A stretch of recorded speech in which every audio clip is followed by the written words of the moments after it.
thank you everybody for coming to our session.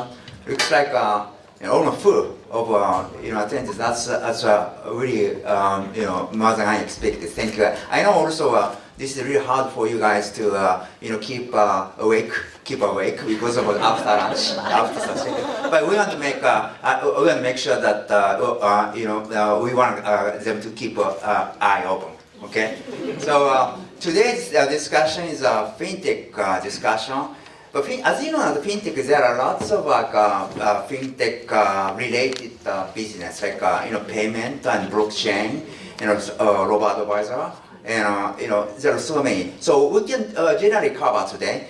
But as you see, the three of great partners, their expertise area is asset management, or like crowdfunding, equity crowdfunding. So it's to some extent, three of them are more like an expert for investment style. So I may a little bit skew that area. Maybe more like how robotics, technology and AI technology may change the investment world. But I do not necessarily stick to that. But a little bit will skew that topic. So let us start with general trends. As you know, that the fintech has been popular in the past 5 or 6 years already, and there are lots of initiatives going on, and some are very positive, but some are not necessarily positive because of some of the scam and also storing tokens. But we want you guys to know more about start with the general trends. So maybe I should ask Dennis to talk about what's going on in the financial fintech world and why it happened. First of all, it's a big honor to be here in Japan. When it comes to fintech, usually the first question is it revolution? Is revolution, is it over? I think this is also the first question in this, when you look at the summary. And I think, the short answer is absolutely not. The exciting part is, I think, is coming, and just look at blockchain and we only see the tip of the iceberg. But I think something we have to kind of define fintech, and because it's very different than many other industries. So those type of revolutions that we have seen in many other industries, I don't think it's going to happen. How many of you bought or rented a video on Blockbuster this week? Well, no? Okay. Yeah, obviously not. Yeah. How many of you buying books in bookshops? Maybe a few of you. Yeah. Can I imagine a world without bookshops and taxis? So we see all these major disruptors where the revolution is happening. There are but not in every industry. Yeah, healthcare, I don't think going to be fully revolutionized. Yeah, it's much more evolution. Yeah, and the same with fintech. So what we see that there are basically two type of kind of players here. One, we call them the banks, the financial institutions, the mammoth or the elephant companies, and then the other side we have these fintech companies, the attackers, the disruptors. The piranhas that try to grab market shares from these big banks and financial institutions, but actually they need each other. Yeah, so because both of them have what the other one lacks. Yeah, the fintech have digital expertise. They know how to work with acquire customers very quickly. Very low cost, and they also very good with social media, but they lack reputation. And when it comes to your money, it matters. Yeah. When it comes to your health, the same way, it matters. When you look at all the other industries, the reason that it was so revolutionized because it was all about a customer experience and price. Those are the two major things. Netflix is much better than Blockbuster, and Amazon is much easier and much cheaper than going into buying things in a bookshop. But in fintech, there are other variables, and therefore they're not going to be fully revolutionized. So the fintechs bring the digital expertise, but they lack a lot of things. which is again the reputation. They lack the customers. They lack risk control and regulatory knowledge. And all that the banks have. But the banks lack digital expertise and all the other things that the fintech brings. So I think there's a lot of dating going on here. Sometimes they get engaged and sometimes they get married or divorced. So but the question is really what we see and what is very exciting to see in the next couple of years, how this is going to evolve. And I mean there are, and this is where, by the way, venture capital comes in. Is that we have a huge responsibility, but we also see that the banks are more and more banks setting up corporate venture arms and incubators because they don't know how to do this. So these are maybe just, when it comes to revolution, I say it on a micro level, we haven't, it just started, and we'll look at different technologies like blockchain, but on the macro level, I think it's not going to be so revolutionary as we have seen in other industries. Thank you. And I see your point, but on the other hand, it depends on which country you're talking about, right? In Japan, the banks are so strong, and they, of course, can do by themselves or include investing fintech companies. But what about the emerging countries? What about China, and where the strong bank are not exist?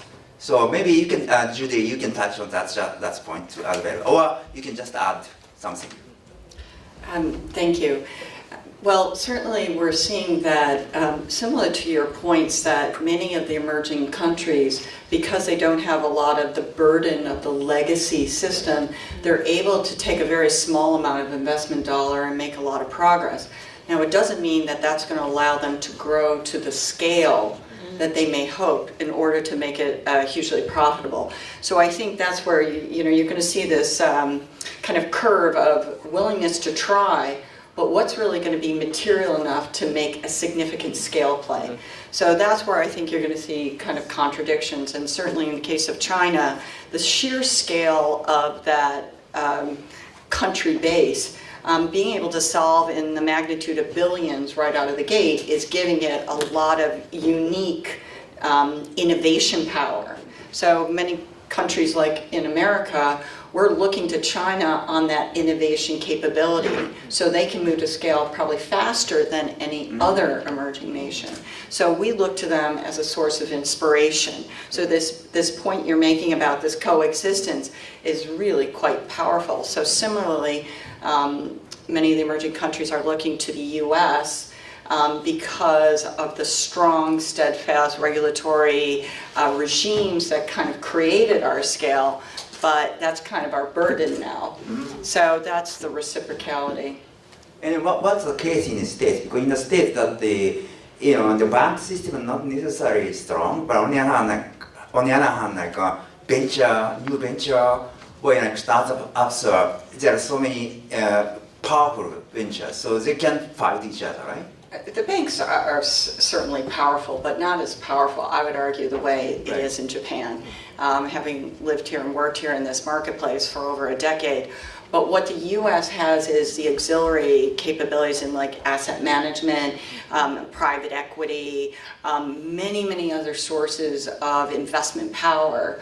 Has a much stronger foothold in the U.S. So companies like asset managers have a very big influence on financial systems. Okay. And that's really where I see some most exciting things going out, is because they are outside of the banking system. I will get back to you because you came from Fidelis, so you're one of the powerful asset management company. Tanya-san, I like to specifically talk about the local trend in Japanese fintech environment and changes. Okay, so I totally agree with that two of you. And so, as you said, Japan has maybe the strongest the bank system. So the ATM is extremely convenient. So the people who live in Okinawa can send money right away into the people in Tokyo anytime, and the unbanked people's the ratio to population is maybe lowest in the world. And so actually in Japan, as Dennis said, so maybe we always need to think about how to cooperate together with the strong traditional financial institutions. So we need to look into the space of a niche market, as you said, like robo-advisory, crowdfunding, or the blockchain, or those type of things. But in China, actually, I think maybe China is the most advanced fintech country. So because they didn't have the enough system before, and also, in a sense, they don't have to worry about privacy so much.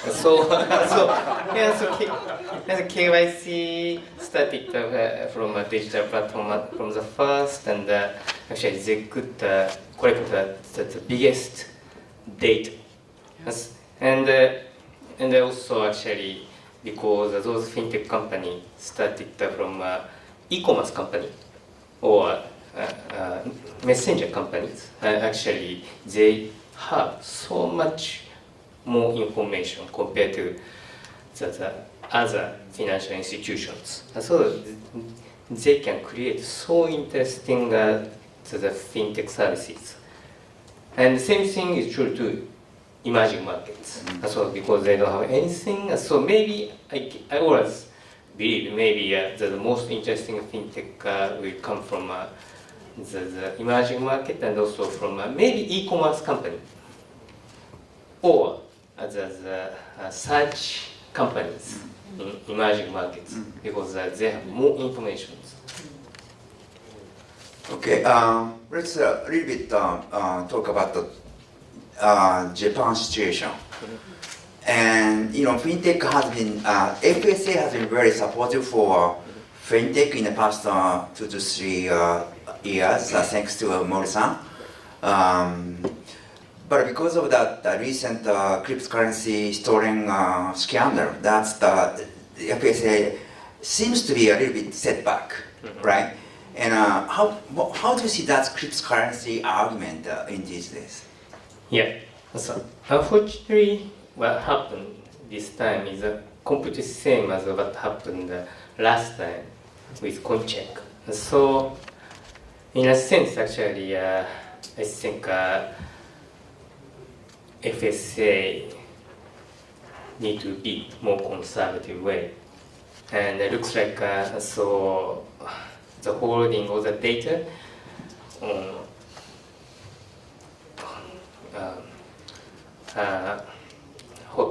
hot wallet might be very difficult to continue. So I think maybe those cryptocurrency exchange might need to think more seriously about the going to the cold wallet, or actually let's say so custodian service will come up, like the Mitsubishi Trust Bank or Nomura Asset Management saying they will start those custodian service for cryptocurrency. Before those services will start, actually, I guess maybe the Japanese the authority will be more conservative for those. Judy, you are also running your company in Japan. Maybe you can have some interaction with FSC in Japan. So, do you have any additional comment for Japanese? Not necessarily Japanese, but a regulatory environment around the world in the fintech space.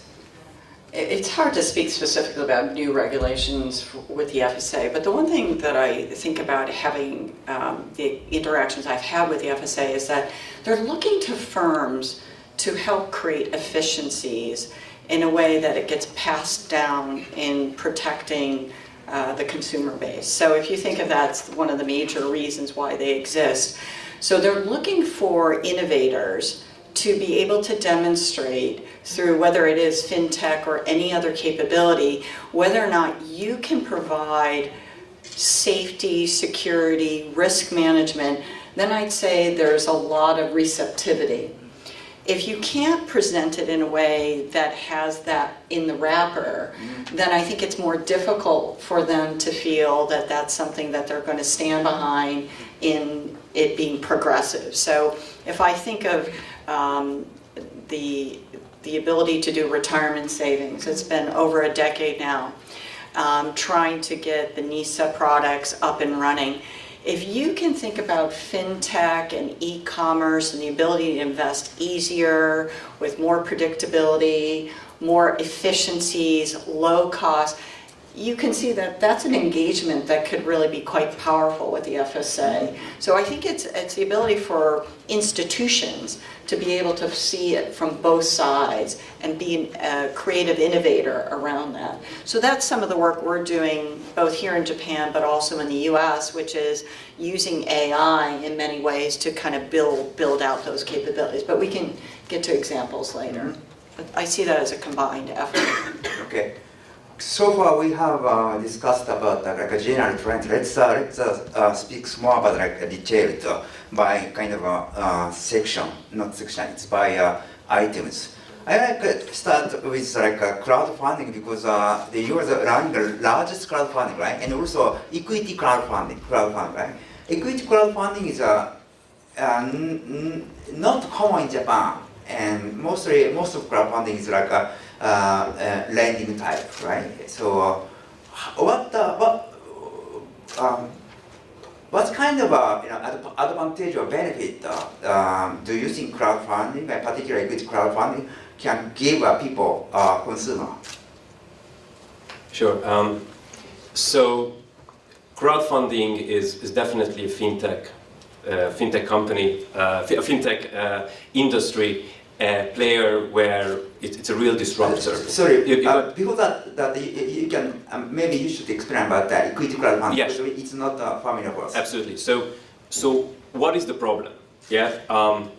When you look at value creation, which usually divided between public value creation and private value creation, so it used to be that it was very much divided. If you invested in Apple or Microsoft when they were still in the garage, if you put in $1 million into Apple and you sold it when the company went public, anybody know how much money you made? What's the guess? 600 times. So if you put in $1 million, if you met Steve Jobs in the garage and he pitched you and you said, okay, here's $1 million, you sold it when the company went public, you made $600 million. Now, what happens is that if you invested at IPO, if you put in another $1 million, how much money would you make? Anybody? It's a few hundred times. If you invested into Microsoft at IPO, you had made another 600 times your money. So what happens today? All the value creation moved away from the public to the private. There are no more hundreds on public markets. All the value, all the alpha basically moved away from public to private. You have Facebook, which is still probably the best performing IPO, give you 4x.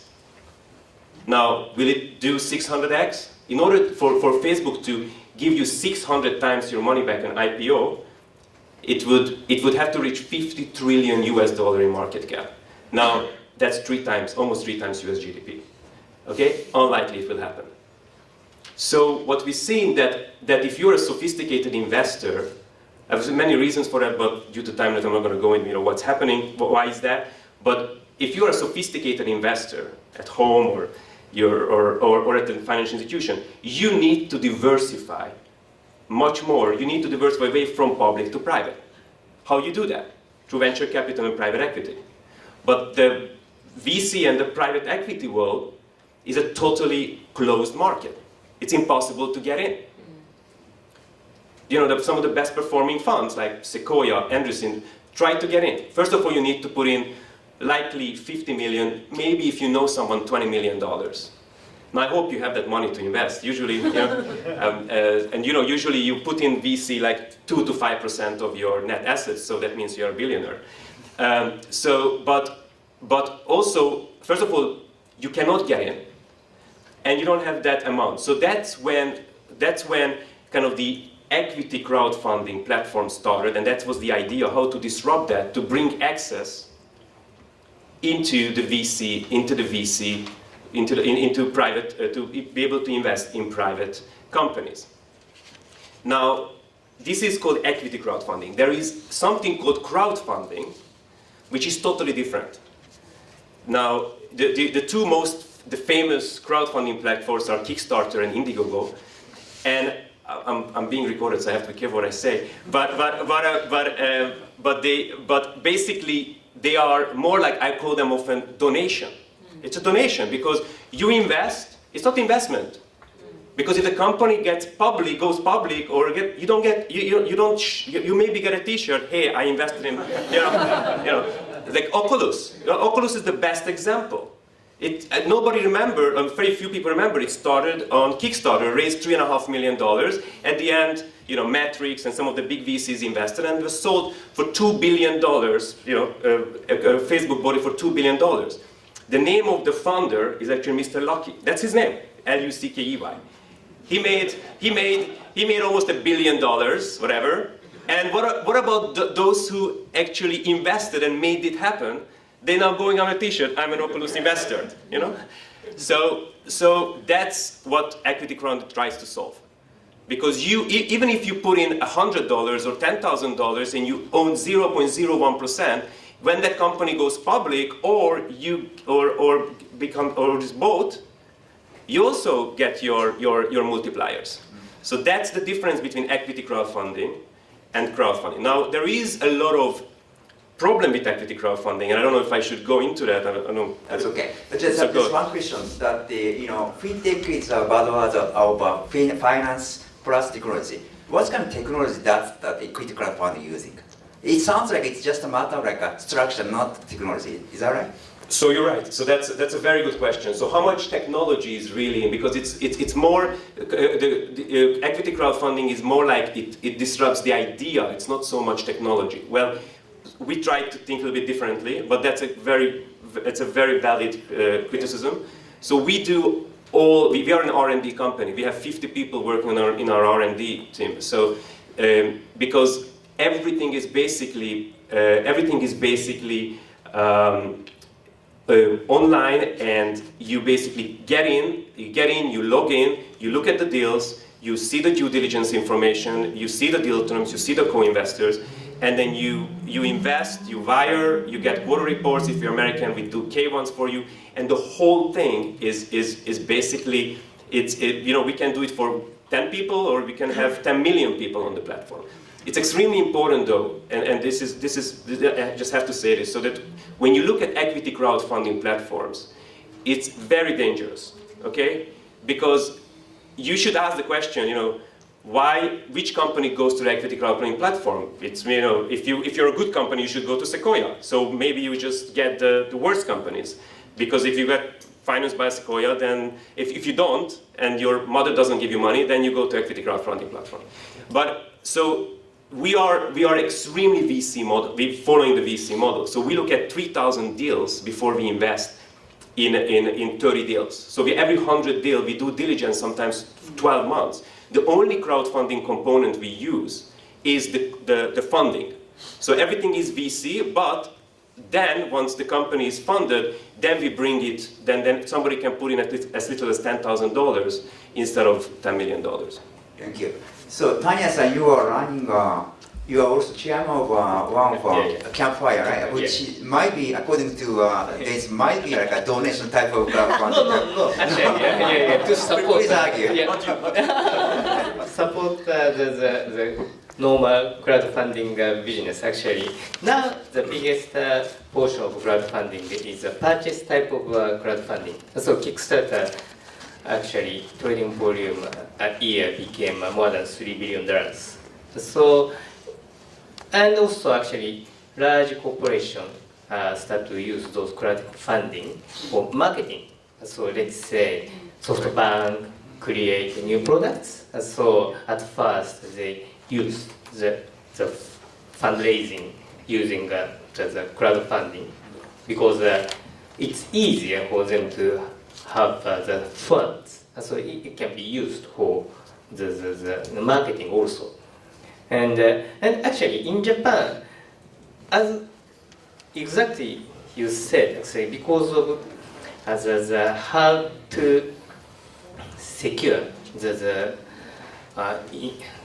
ordinary individual can have access into only good startups as the biggest issue. So taking a license of equity crowdfunding is not so easy.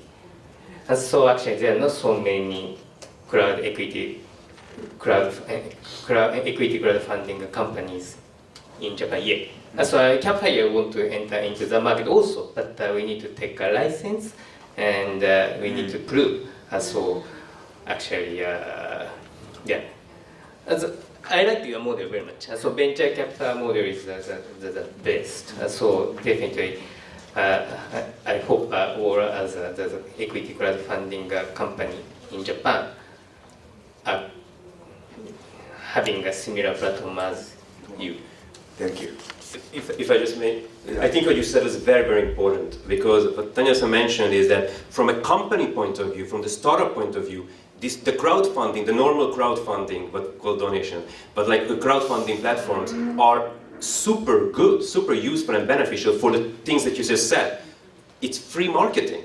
You can validate your product on the market. I'm looking at because we are aligned with the investor. But from a company point of view, if you're a startup, and you're especially in B2C, warmly recommend to use these Kickstarters and Indiegogo's because it will give you free marketing and actually you can check the validation of the market. So it's a very important point. Thank you so much for it. Okay, let's switch the topic to AI. You know, when I looked at the name of panelist for today, 3 months ago, I saw your name, Julie. So I was a little bit, I thought that it's a little bit strange because Fidelity is known as like a stock picker, fundamental stock picker. Why it's technology? So, but when we talk about you said that your Fidelity is using lots of like AI technology, right? How you utilize the AI in asset management space? Even old legacy firms are seeing the power. And look, at this point, the ability to have the sheer volume of data that we have to take in. So even at a fundamental and analysis point of view, the ability to consume the volumes of data going on right now are extraordinary. But with the advent of AI, cloud computing, data storage, this has just been revolutionary. AI started in the 1950s and it took a really interesting turn, but then it really dipped down. But with the advent of cloud computing and data storage, it has completely been a resurgence. And so for 10 years now, Fidelity has been doing incubator work and doing partnerships with MIT, Stanford, and the like, doing shared capability of design. But the way we see it is both from the manufacturing side in how we actually produce the best capabilities for asset management, but it's also on the distribution side of financial services. But in the case of AI for the manufacturing and the actually creation of alpha, there are so many ideas that we are using it for, and it can be something in the areas of, for example, glide path predictability, so that you can do scenario testing to a level of accuracy. You may not have the crystal ball on where the markets are going to go, or interest rates, or market turns, but what you can do is be so grounded with scenario-based planning that you are faster and more nimble than any one of your competitors.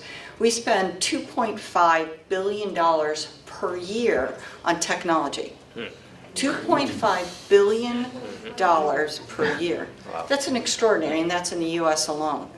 And so because of that, we have literally tens of thousands of employees just dedicated to technology.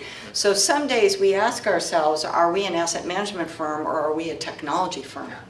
That's how big this shift has turned. But it can be even areas of risk management. We talked about that earlier. We can do work right now on estimation of default on bond funds in a way like we've never done before. And that's really important for our customers. But it's fees and fee compression has also been a driver. So one, it's about generating alpha and distinguished capabilities of alpha, but it's also to accommodate the fact that fees are coming down across the board. So we have to be smarter, more efficient, and deal with the magnitudes of data and data computing that a human can no longer do. So there's an interesting dialogue that maybe we can get to, which is the play between humans and technology and AI, and the place for both. Simple question, right? If I may. Yep. That with such a a great amount of investment, if you continue, right, like next 5 or 10 years, can you? Then do you think the Fidelis can predict Nikkei year from now? Simple question. Just say yes. No simple answer. I think you can get better at it, because you start to look for anomalies. I mean, one of the big powers of AI is blind spots, algorithmic anomalies. I mean, you can become more predictive, but the human power of interaction, what humans choose to do, is always the interesting part in the unpredictability of markets.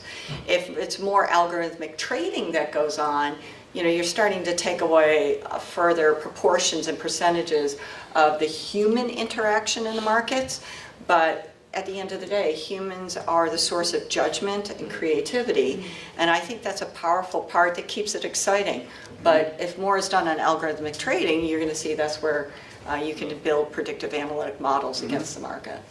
So Tanya-san, you also running the robotic company, right? So what your story about Yeah, I totally agree with Julia. So I don't think AI can expect the future pricing, because actually my background is arbitrage, and whenever we create a new model, eventually once the market knows about those models, they will respond. So it's very difficult. Actually human beings and market is different from other science. So human beings always act against that new phenomenon, and so actually we're using AI to avoid events, but that's all. And actually anticipating that the market is extremely difficult, and and also Fidelity or JP Morgan are investing so much money. We are always overwhelmed, but on the other hand, actually, so eventually those new type of the robot advisory or those type of things is maybe easiest way to acquire younger people or the people who cannot have access to those traditional financial institutions, because those traditional financial institutions cannot spend money for that. So for that area there is a chance, and at the same time actually basically what those fintech companies are trying to do is trying to disrupt the old traditional asset management companies. So I guess internally there must be a lot of conflict of interest by investing a lot of money in technology. So looks like alpha is getting smaller, and great active manager still I believe they can make money, but not so many active manager can survive in this situation. That's what I believe. And Fidelity can survive, right? We did a survey of 900 institutions, which represented 25 countries and around $27 trillion of asset management under AUM. And we asked the question, do you think, what is the likelihood of surviving firms in consolidation in the financial services industry? And 77% of institutions said they expect significant consolidation. And it's partly this tension that we're talking about, which is, do you have enough financial capability to invest in order to survive, because the disruptors are really pushing? And I think that's a really statistically significant number. So there's going to be continued disruption because of survivorship and mergers, mega firms, in order to keep competing against the small firms. So I think there's going to be a really interesting next few years ahead of us. And also you really touched on the AI or new technology may change the distribution, right? Can you a little bit explain more? Yeah, very quickly. As a distributor, I'm always interested to know whether it's an end consumer or a B2B, whether it's the advisor market or other banks and brokers distributing asset management capability. Again, today we work in a world of human judgment, but if you can use AI to help and think about whether or not there's blind spots or skewed behaviors or financial behaviors, the more you know about your customer base, again, whether it's end consumer or B2B, you can start to become more predictive. And certainly we all know in Amazon you buy coffee beans and they're suggesting you should own a coffee cup or a coffee maker.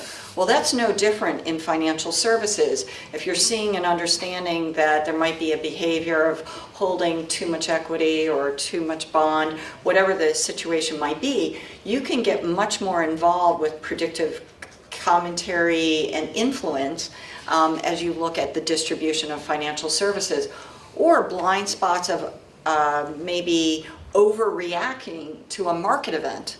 Many times one of the greatest importance is how to keep people from having too much emotional reaction to market events, because that ends up being locking in negative outcome. So we're doing a lot more to really deepen our relationship with end consumers and with B2B so that we can actually be a stabilizer and kind of deal with sentiment and behavior. So it's a very powerful way to use technology. Thank you.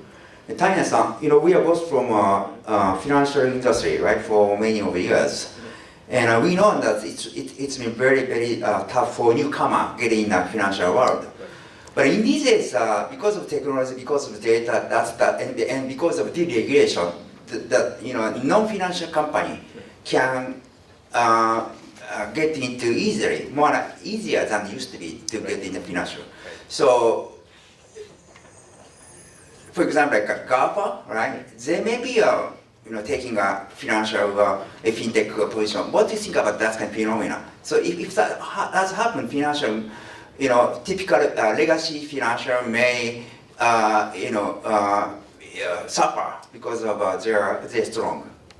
Yeah, I totally agree with Mark. Actually, so maybe those GAFA just think that the market is not big enough, or maybe they don't want to be exposed to regulatory the burden. But they have so much more data, like the Alibaba or Tencent. So if they enter into financial market, I personally believe they are the strongest player. So the information they have are totally different from financial institutions. So let's say Chinese online insurance company are providing the very unique insurance depending on the person. Just they can buy let's say the insurance for being late in airplane just 10 minutes ago or something like that. It's impossible for traditional the financial institution to make. So if they are seriously enter into this fintech market, I personally believe they're strongest player. Okay. Okay. Last question might be, we want to know more about how Japan can lead or win in fintech world. Sounds it's difficult, but we have a. By the way, we have a Danes who are only person from Israel, right? Israel is, as you know, that's the most advanced technology country. Maybe you can show us that how the Israel make that position for Japan's reference. Well, first of all, showing you that I mean, Israel has as much learn, if not more, to learn from Japan, as Japan maybe learn from Israel. But everywhere I go, and when I say I'm from Israel, and those who work in tech, the first question is always, what's your secret? What do you put in your what do you put in your hummus? If you've been there, so like and I mean, it's difficult to maybe summarize it in a couple of minutes, but I think there's just a few important points, and those, if you later you want to go in deeper, we can go. So, first of all, I think the local industry has to take a much bigger responsibility, much more responsibility, and the responsibility is on the following players. First of all, the government. Okay, I don't know so much about here the different players, how active they are and what they support, but I met a lot of government officials and CEOs of some of the biggest corporates, and because the nature of this business, startups are high risk and they need to be supported. So number one, there has to be government supported initiatives. Number one, super important, because until the ecosystem grows up, the government has to see it as and that's their responsibility. Number two is the local corporates. The local corporates are key for the startups, especially when you talk about deep tech, not talking about B2C, but really deep tech, which is really driving the innovation.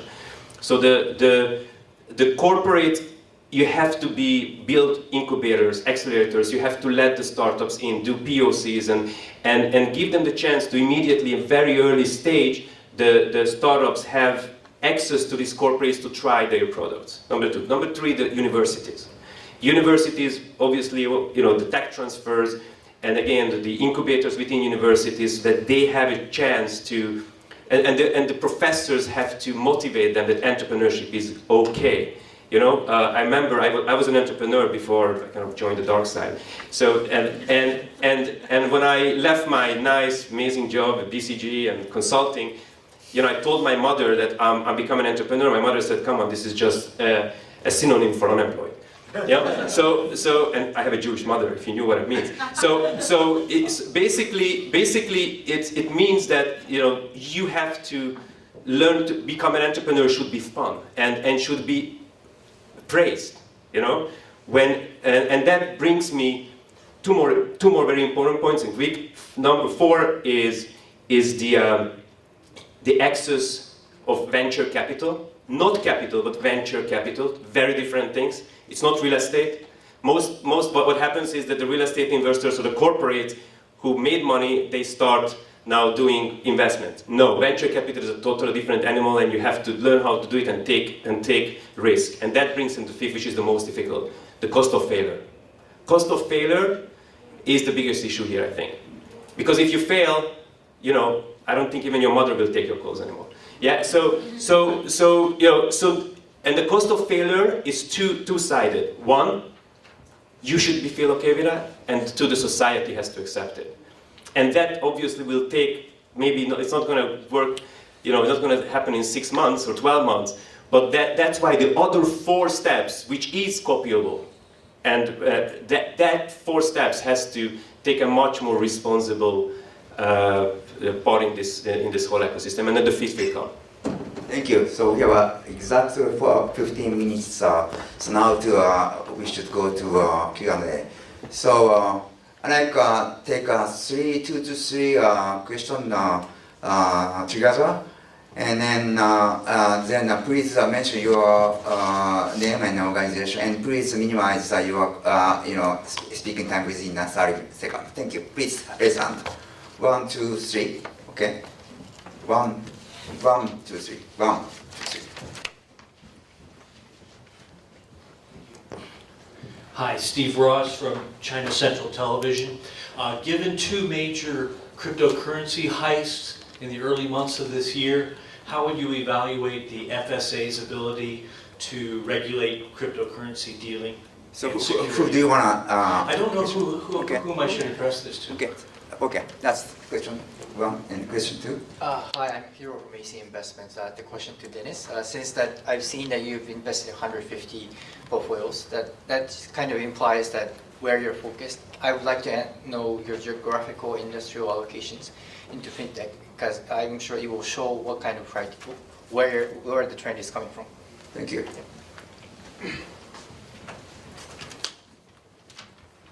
Hi, my name is Carl Burrow. I'm a professor, adjunct professor at Keio University at NYU in Tokyo. I teach entrepreneurship, startup, and innovation. My question is to Judy. One of the initiatives that the government is looking at right now is to focus more on the $15 trillion pension fund industry to allow more U.S.-backed asset managers for client services to enter the Japanese market for its distribution vehicles. And the other initiative is for Japan is starting a blockchain project as a back office center. Do you think that those are adequate initiatives that will help spur more investment in the Japanese economy coming from the U.S. market as well? Okay, so we have one more question from Dennis and one from Judy. So I can ask a first question for. Yeah. I strongly believe FSA has the capability to manage those. But at first, actually, maybe because they want to back up those blockchain industry more, and so they're behind. But now, actually, they are working towards managing those. That's why several crypto exchange are being bought by the institution who has more financial background. So I think that problem will be solved. And also, but I strongly believe for Japan, actually blockchain is extremely important. As if answering what the question of Matt before, I think actually competing with the quantity of data and AI, actually it's not so easy for Japan to find a way. So I strongly believe, and also many people definitely believe GAFA became too strong. So at first, internet, the empower individual, it was extremely great. But now actually, maybe many people feel, so actually, again, individual becomes so powerless. So the kind of war by GAFA or Amazon or Tencent became so huge. And so we need, actually, I hope we need to empower individual again. And the blockchain could be the best way. And so from Japan point of view, maybe with many other countries or many other corporates, so developing a blockchain technology looks the best solution for Japan. Judy, anything to add for first question? Just on the point about blockchain, as a U.S. firm, we feel exceedingly bullish on blockchain. Despite cryptocurrency having some hiccups and issues, but as a function, blockchain has extraordinary power. And I think it's a space to watch. So I don't know if I can answer question number two. Yeah. So in terms of those ideas, if I'm understanding your question, I think having a lot of emphasis around innovation and design around blockchain as a fundamental capability, I think is a fantastic idea. And as it relates to getting more foreign institutions involved with the extraordinary savings power or potential retirement system here in Japan, there's nothing more powerful than a needs-based requirement, and the need is very, very strong here. So I think that gives a lot of impetus to why innovation could play a very big role in that capability. Fidelity, for example, just launched on Friday. We announced a digital currency platform, one of the first asset managers to be able to provide an independent, separate company. It's not under the Fidelity brand, it's a separate brand for, well, related to our brand, but clearing and custody capabilities so that we can actually help other firms figure out how to plug in. So this is, I think, an ongoing interest you'll see is services rather than individual products, but how you can really create more fee-based capabilities amongst major asset managers is that you're going to be partnering and plugging in capabilities to create an end-to-end value chain. That's going to be a trend that we're going to see exceedingly across the case because not all firms will be able to do all things, so you're going to see a lot of really interesting partnerships going on. And that improves the distribution model. And much, absolutely, including the distribution model. So this is your portfolio disclosure. Sure. So it's true it says 160 companies, but actually it's only 140 now because we sold 20 already. The companies that we're looking at now, first of all, we are industry, stage, and also country agnostic. So we look at everything. We can do a pre-IPO consumer or an early stage medical. The main segments that we're looking at is obviously AI. Most of our new companies are AI. AV, which is not audio visual, it's autonomous vehicles. So a lot of mobility and autonomous driving.